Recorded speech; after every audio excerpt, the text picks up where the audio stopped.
pagkunan, labi na ginong pribileyo pagpangalagad, magsimba espiritu ang kamatayon sa Lord, ang pagkumitan namon, ang Panginoon magpaluyo, maghatag ng kalaugan, manguna kanilang butang, maghatag pa mo rin wisdom, knowledge, understanding, ang sa natin at mensahe, right spirit, and right attitude of God, toward your word. Once again, ikaw ginong ma-lift up, mag-glorify as we have brought our worship day.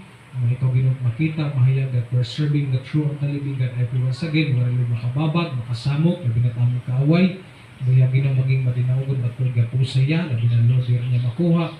Ang pulong this morning, ang pamamatian, ikaw ginong magbindisyon, matagsimbahan, magaling na ginong pagtapok, matagsimbahan, magaling madinaugon, nalang puso ng kanyang mga butang, labi na butang quality ng pulong.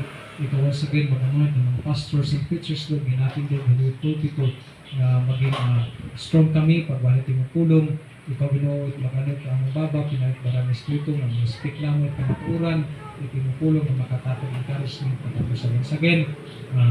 Mahing mag-blessing, gihapon ito na ang siya, nasimbahan, kalakasan, pagpanahit, pagpanalagad, ikaw ginoo, Lord, once again, ma-live up, ikaw once again, Lord, mag-glorify. Ayaw Lord tubuting ito na aming kapakyasan, naging hindrance, ang matubangan, pagkong pinahit ng barang na dugo, hugas kami, hiduwi kami, himwa kami Lord na tapos, kami na mga kita ng matubang, kung araw ng blessing, labi Lord na matubang, at mga sa again, be with us so God as well this day, in Jesus' name I pray. Amen. Please be seated once again.